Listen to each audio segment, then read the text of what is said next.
Hi friends, welcome to C3 Chris Crafts and Cookery. நான் உங்கள் Chris. இன்னைக்கு நம்ம சேனல்ல ஒரு ஹெல்த்தியான பேன் கேக் எப்படி செய்யறதுன்னு தான் பார்க்க போறோம். வாங்க ஃப்ரெண்ட்ஸ், ஃபர்ஸ்ட் தேவையான பொருட்கள்லாம் பார்த்துடலாம். செவ்வாழை பழுத்தது 2 எடுத்துக்கோங்க. கோதுமை மாவு 1 கப், சத்து மாவு 1/2 கப், நாட்டு சக்கரை 1/4 கப், இல்லை உங்கள் இனிப்பு தேவைக்கேற்ப எடுத்துக்கோங்க.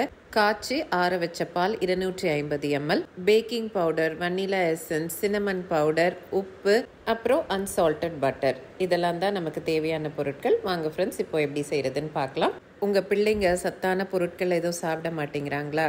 இந்த மாதிரி செவ்வாழை, சத்து மாவு, நாட்டு சக்கரை எல்லாம் சேர்த்து செய்கிற இதை செஞ்சு கொடுத்துருங்க போதும். இதை 2 சாப்பிட்டாங்கனாலே போதும். வாரத்துக்கு ஒரு 3 முறை நீங்கள் இதை செஞ்சு கொடுத்தீங்கன்னா கவலையே பட வேண்டாம். அவங்களுக்கு தேவையான சத்தெல்லாம் கிடைச்சிரும். இப்போ நான் மிக்சி ஜாரில் செவ்வாழை, பால், நாட்டு சக்கரை இது 3த்தையும் சேர்த்து நல்லா அரைச்சி ஒரு பக்கம் எடுத்து வச்சுக்கலாம். அடுத்தது ஒரு சில பொருட்களை மிக்சிங் பவுலில் மிக்ஸ் பண்ண போகிறோம்.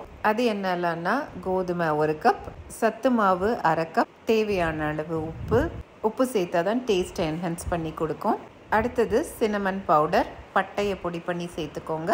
கொஞ்சம் பேக்கிங் பவுடர், கொஞ்சம் வெனிலா எசன்ஸ் சேர்த்து ஃபஸ்ட்டு மிக்சியில் அரைச்சோல செவ்வாழை, நாட்டு சக்கரை, பால்லாம் போட்டு அந்த மிக்சரையும் இதோடு சேர்த்து எல்லாத்தையும் லம்ஸ் இல்லாமல் நல்லா மிக்ஸ் பண்ணி எடுத்துக்கலாம். எல்லாம் மிக்ஸ் பண்ணிவிட்டு இந்த மாதிரி கன்சிஸ்டன்சியில் இருக்கான்னு பாருங்கள். இந்த மாதிரி கன்சிஸ்டன்சிக்கு வரணும். இந்த மாதிரி கன்சிஸ்டன்சியில் இல்லைன்னா லேசாக நீங்கள் பாலோ இல்லை தண்ணி கூட சேர்த்து மிக்ஸ் பண்ணிக்கலாம். அடுத்தது ஒரு பேன் எடுத்து 1 டேபிள் ஸ்பூன் அளவுக்கு பட்டர் சேர்த்து, பட்டர் நல்லா உருகினதும் நம்ம ரெடி பண்ணி வச்சுருக்க மிக்சர்லேருந்து ஒரு பெரிய கரண்டி மாவு எடுத்து அப்படியே ஊற்றணும். ஸ்ப்ரெட் பண்ணக்கூடாது. சிம்லே வச்சு அப்படியே வேக விடலாம்.